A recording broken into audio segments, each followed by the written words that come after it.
বন্ধুরা, এর আগের ভিডিওতে আমার একটা ফোন এসে গেছিলো বলে পুরো ভিডিওটা কমপ্লিট করতে পারিনি। এখন যে কথাটা বলছি সেটা হচ্ছে যে যেটা দেখেছি যে মানে সব বিষয়ে জানে না, আমাকে ভীষণভাবে অপমান করে, নানা রকমভাবে ইনসাল্ট করা। ইভেন আমার জীবন সমস্যা নিয়ে কোনোদিন কখনো ভাবেনি। এবার এখন কি করছে, এখন সম্পত্তি নিয়ে সব কিছু, মানে আমার রাহুর ঘরে রয়েছে, মা মানে মাতৃকার ঘরে রাহু রয়েছে, মানে সব কিছু, মানে মাই রাহু, মানে কি বলুন তো, আমার সাথে সৎমার মতো একটা ব্যবহার করে।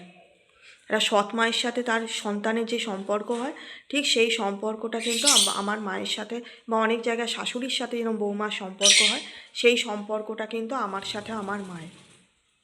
সে এখানে দেখুন, আমার এইটুকু ঘরের মধ্যে দেখতে পাচ্ছেন জায়গাপত্র কত কম, তার জন্য একটা গোটা ফ্ল্যাট রয়েছে।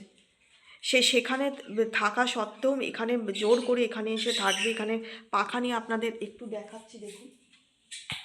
এই দেখুন বন্ধুরা, ঘরে দেখেছেন, ঘরে কোনো সিলিং ফ্যান নেই। দেখুন, এই দেখুন, কোথাও কোনো ঘরে, এই দেখুন, ঘরে কোথাও সিলিং ফ্যান নেই, সিলিং ফ্যান নেই। দেখুন, এই যে এই ঘরটাও দেখাচ্ছি আপনাদের। এই দেখুন, এই দেখুন, দাঁড়া, লাইটটা জ্বালি তাহলে দেখতে পাবেন।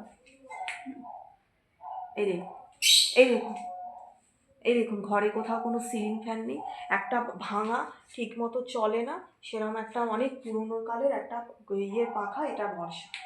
হ্যাঁ, তো এই রকম অবস্থা, এই রকম যে সমস্যা, এইটুকু একটা ঘর দেখতেই পাচ্ছেন, এইটুকু ঘরের মধ্যে, আর এইটাও এইটুকু একটা, এই আমার ঘরের কি অবস্থা দেখুন, একটা ঘরের মধ্যে এরকম। তো এই রকম জায়গার মধ্যে সেখানে এসে জোর করে থাকবে। তারপরে এই খাটের যে খাটটা দেখলেন, ওখানে তার শুতে অসুবিধে। এখানে আমার বাবা বিড়ি সিগারেট প্রচুর পরিমাণে খায়, তারপরে কাশে সাধারণত অনেক স্মোক করলে কাশি হবে, এসবের জন্য সমস্যা। আর যেখানে ভিডিও করছি, যে রুমটা, ডাইনিং রুমটা, এটা দেখলেন, এবার এইখানে থাকে। এবার এখানে থেকে কি হয় বলুন তো, এখানে থাকার পরে অনেক রকমের সমস্যা, মানে বাথরুম পায়খানা যেতে দেবে না, এই রকম প্রবলেম করছে।